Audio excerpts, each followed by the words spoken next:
Hello everyone, July 28th, 2022. Your startup visa application refused. Everyone can get a letter of support, but can you get the PR? This is the question we will cover today regarding the startup visa program PR, including processing times, work permit applications and refusals, and of course, some possible hacks and solutions for the applicants stuck in the IRCC processing queue for the startup visa program to Canada. Hello, my name is Reza, if you already don't know that by now, and I work with the Ingwe Canada licensed immigration team helping applicants to move to Canada. Whether it's for yourself, your kids, your business, or all of the above, we make it happen. Let me make this clear. I'm not an actual YouTuber, but I work hands-on with our licensed immigration team here in Canada, working on actual applications and communicating with IRCC, both inside and with overseas embassies on behalf of our clients. These videos are made for the purpose of sharing our hands-on Canadian immigration knowledge with our audience, both overseas and inside Canada. A lot of people ask me, why don't you put more content, spend more time on marketing, put more ads, get more subscribers? And the simple answer is we have to pay attention to our clients' applications. Wouldn't you prefer me to work on your application than doing marketing? We're all about doing and seeing results. We want you, the SUV applicants, to share your feedback and experience where you are in this whole startup process right here in the comment section of this video on your YouTube page. We want to create a community where we can exchange information, because that's what IRCC doesn't want, is for sharing of information. We'll be covering the PR applications and the work permit for the startup visa program today. Let's look at the current processing times. This backlog that we're talking about for the startup visa program, and this is huge, right? According to an access to information and privacy request published by Lexbase in October 2021, startup business applicants, quote unquote, have a backlog of 6,442 people. 188 people have their startup business class applicants in transit, and 100 people have their startup business class cases in process with selection not started. This is an actual statistic published in October based on the ATIP that was requested by Lexbase, which is a legal publishing firm.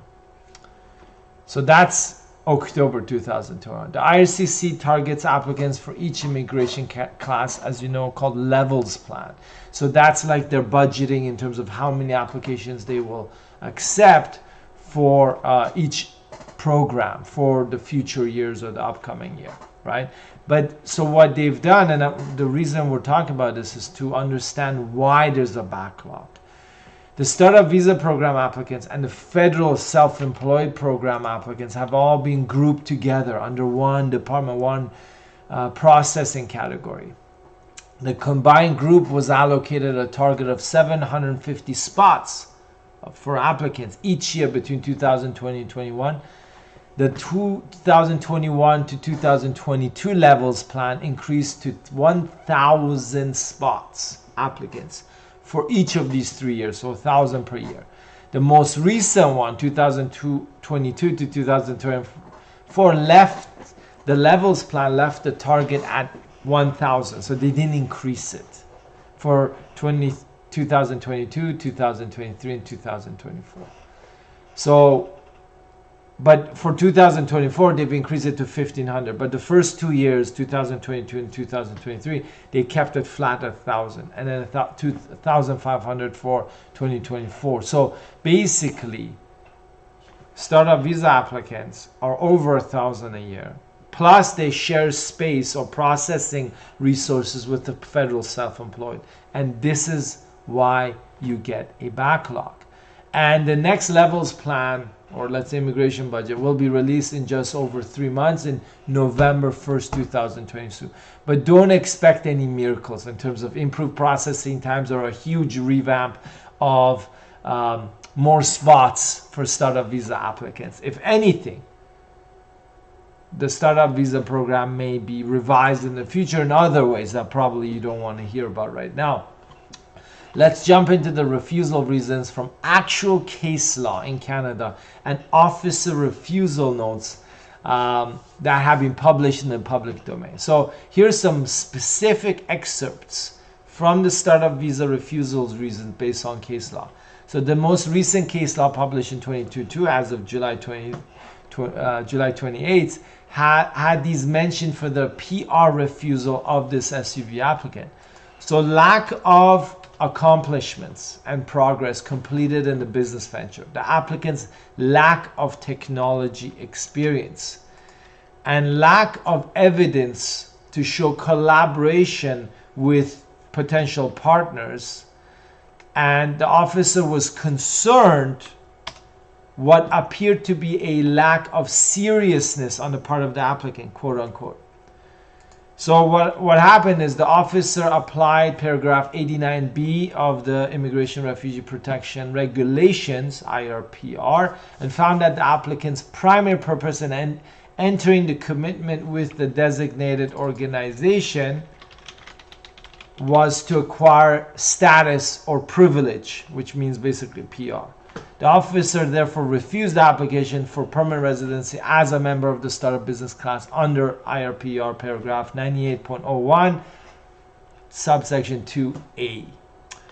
So looking at the previous 1 or 2 years that add some case law of refused startup visa applicants, here's some other excerpts we've taken.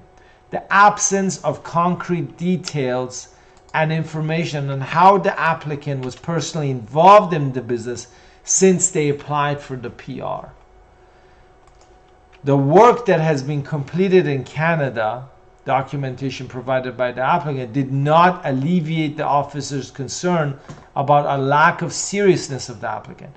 The officer was concerned about a quote-unquote faulty business model, lack of research by the applicant, and lack of coaching by the designated organization.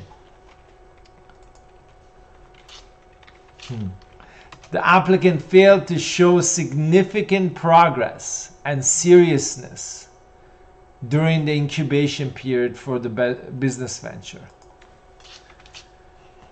Quote unquote, primarily for the purpose of acquiring status or privilege under the Act and not for the purpose of engaging in the business activity for which the commitment or the letter of support was intended. Here's another one. Applicants spent only 2 weeks in Canada, which was contrary to their claim that there were urgent business reasons for them to come to Canada for the work permit, that's in brackets there, and that the business would be working with its incubator in so-and-so city. I don't want to mention the exact cities or designated organizations here. Here's another one. The startup business failed to sign any partnership agreements, which was contrary to the applicant's claim it was working with entities in the specific Canadian industry that it was active in. Here's another one. There was a lack of evidence that the startup business acquired customers willing to pay for its services or generate revenue. There was a lack of evidence that the startup business diligently pursued a project with the partners it had identified. The officer concluded that the applicant's contention that they cannot restart their go-forward plan until they land in Canada seemed inconsistent with the actions of a person whose primary intent is to develop the business described in the commitment certificate, which is, again, the letter of support. So here's a reality check, everyone. Okay, I know a lot of you may not want to hear this, or you do want to hear this. Either way, you're watching, you're going to hear this. If you're endorsed in terms of a letter of support from an angel investor or an incubator in Canada. And these are designated organizations on the Canadian government website, or a venture capital. It's all the same for IRCC. They don't really care. Whether you're one person in your group or up to 5, it won't matter as much as the progress and authenticity of your startup, which is the most important factors for them. You need to be proactive, investing time, effort, and money into your startup. Otherwise, you are a sitting duck. That's how IRCC will shoot you down. And that's after 2 or 3 years sitting in this processing queue for startup visa. So you better get ready and active and do the things that we just discussed. These were notes from actual refused cases for the PR application. So you need to understand what you're getting yourself into or what you're already in. Here's some refusal notes from officers for applicants who applied for a work permit under the startup visa program. So I'm going to quote this. The applicant has applied under the startup visa program and has provided a letter of support from a designated entity. However, the letter of support does not provide any details on the nature of the business nor the anticipated benefits. Remember, the letter of support, so this is just a side note, is going to the IRCC for the PR applications in Canada. The embassy overseas, which does your work permit, does not actually have access to that. Quote unquote continued, it simply stated that the founders of the company would like to initiate connections with industry stakeholders in Canada. Here's another excerpt from that same officer refusal note for the work permit. Therefore, I'm not satisfied that the applicant has demonstrated a significant benefit to Canada, not that there exists an urgent business need to travel to Canada. Weighing the factors in this application, I'm not satisfied that the applicant will depart Canada at the end of their period of authorized stay. That's what the officer said.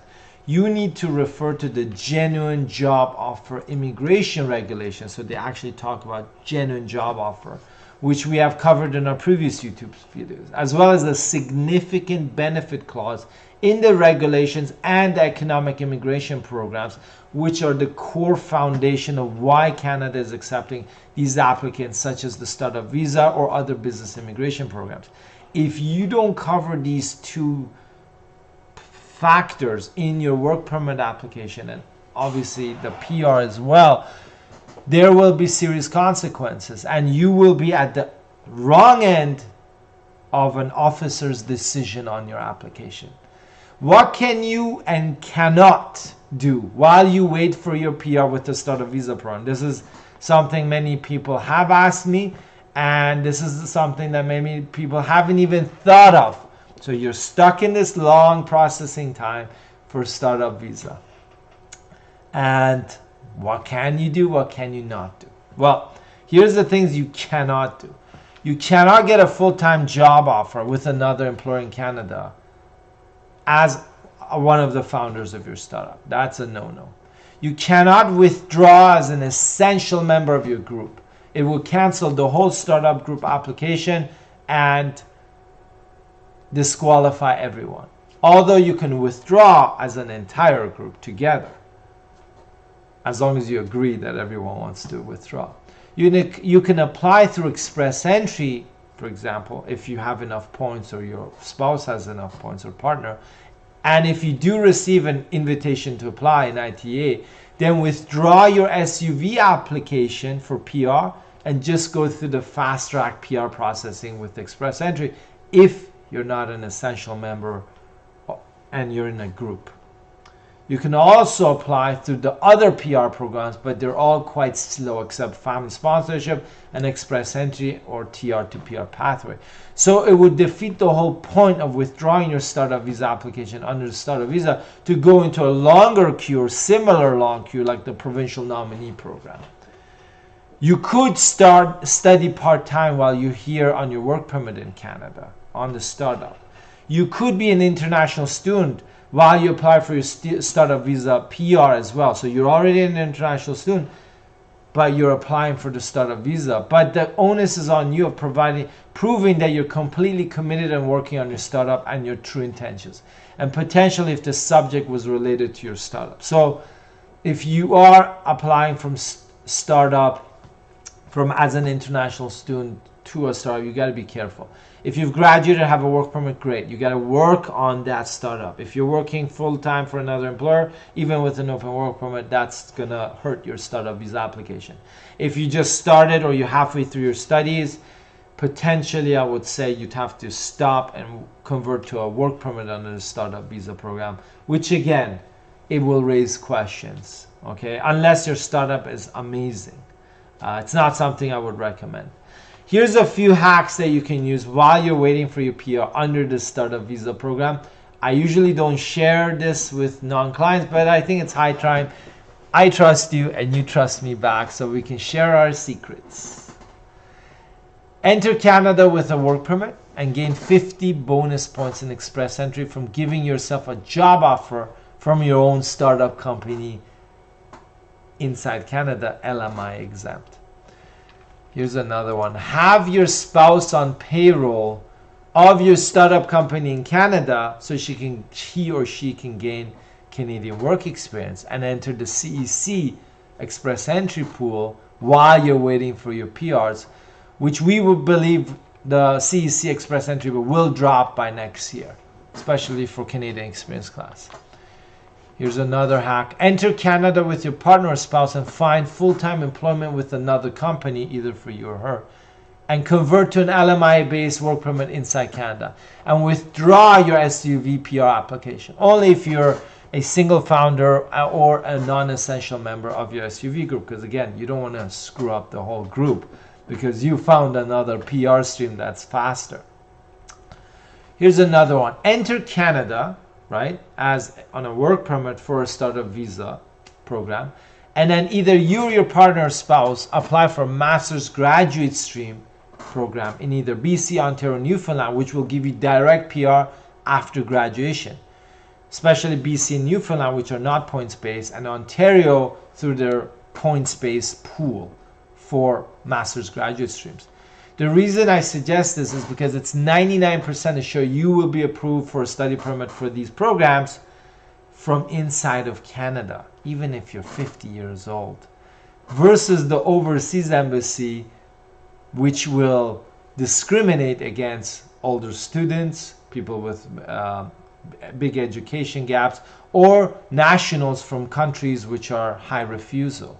So that could be Africa, Middle East, for example.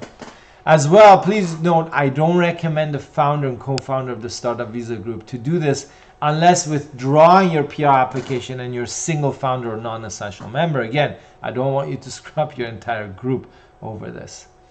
Enter Canada with your spouse or partner. Have them on an open work permit inside Canada to convert then. Okay, so this is how it works. You bring them in with a spousal open work permit, for example, right? Or a visitor visa. But with the startup visa, they have access to a spousal open work permit if you are approved for a work permit as well, which is closed under your own startup company.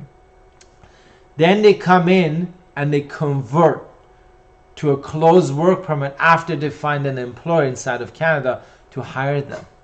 Or they set up their own business. Right? So you're following me here? The point is, nobody's going to hire you or your spouse or partner from overseas. You know that. I know that. So you come here for your startup, your spouse or partner gets an open work permit. They shop around. People will hire them. There's a lot of jobs here. And then if the employer is super happy, they could potentially sponsor them on an LMIA. And then your spouse or partner will convert to a closed work permit, right, for that employer, and they would receive independent status of you inside of Canada. What does that mean? Why do we suggest that? Just in case your SUV application is refused, he or she, your spouse or partner, won't be affected by that. And then you hop over to their closed work permit and you will become the open spousal work permit holder. Voila! It's possible. You just need to somebody who knows what they're doing in all of this, right? If any of this above what I've just mentioned sounds overwhelming to you or unrealistic, that's fine. You can just wait another 3 years for the government to come in and decide on you and your family's future with a simple letter stating you're approved or refused, right? Are you the type of person who just likes to wait around and do nothing? Because that doesn't sound like a typical startup entrepreneur. Reach out to us and we'd be happy to help you navigate this immigration maze called the Startup Visa Program. If you're thinking about immigrating to Canada through Startup Visa, work permits, master's graduate streams which lead to direct PR, LMIA, or any other type of business immigration program, you are at the right place. We're licensed here in Canada and we help applicants like yourself and your families. And I can guarantee you one main point: you will know what to expect when working with us. The entire process clearly laid out for you, all the risks identified, and where we can provide you as a client 100% support. No surprises, just results. We have a $1 million liability insurance which protects you and us from fraud and mistakes, as well as a dedicated client trust account with Canadian banks. Our team speaks over 8 languages and we help applicants from over 47 different countries during the immigration process. Click the link below this video, get a free assessment, and if you already know what you want, your timeline is clear, you're ready to apply, 100% serious applicants only, then you can also book a one-on-one consultation session with me using the consultation link in the description of this video. And of course, if you have questions, remember we're here live every week on our YouTube, Instagram, and Facebook at 11 a.m. Yes, it's changed. Now it's 11 a.m. North America Eastern Standard Time, where we answer all of your Canadian immigration questions for free on the spot. And yes, you guessed that we're live right now in our session, and we will jump into the comments and questions from our YouTube audience to answer them one by one. Let's get started. Gurpreet Singh 2336, sir, please provide details of the telecommunications services. Yeah, I'm not sure, Gurpreet, about telecommunication services, what you mean. I mean, if you mean about coming here on a startup or finding a job, but I'm not sure what the exact question is. We have changed our startup time. So previously, a lot of people were watching it about an hour and a half before our start time today. But as of now, going forward, this is the start time that we will be using in the future, 11 a.m. North America Eastern Standard Time. So we don't have a lot of questions there, which is good. That means a few things. So it either means you have no clue about startup visa and you're not in this big pool, processing pool of IRCC for startup visa, which is fine. 2, you didn't have your coffee in the morning today. So yeah, that's understandable. Sometimes I feel like that too. Or 3, this is all just overwhelming. Or 4, you haven't realized what you've just done by applying for startup visa and not having a plan B, or not knowing how to make sure you don't get refused, and not really having a grasp on things, but you're already in the startup visa processing queue, right? Sir, for job opportunities. So Mr. Group is saying, for job opportunities, telecommunication is definitely good, but again, when employers find you overseas or you apply, it's not so likely. 90% of employers are not comfortable to hire from overseas unless you've been referred or they know you. So you'd have to come here with a work permit or some kind of arrangement and apply for jobs there, right, inside of Canada. Applying from overseas is challenging, but yeah, telecom is pretty good. I mean, anything IT and telecom right now is hot, so be careful with that. You don't want to touch it, it's hot. So thank you everyone. We will be back here next Thursday. We will keep you updated about startup visa applications and processing over the coming months. Yes, it's as of July 28, 2022. The processing time is 32 months for your PR if you apply through the startup visa program in Canada. And we will cover other topics in our future YouTube. If you don't know a lot about startup visa program, watch our previously published and posted videos on YouTube regarding the Canadian Startup Visa program. It's a great program. We have clients as well, but you do need to know what you're doing. Otherwise, it could be a trap. Don't be fooled by just getting in and not knowing what to do. Okay? Thank you, everyone. We will see you soon. Take care. Bye-bye now.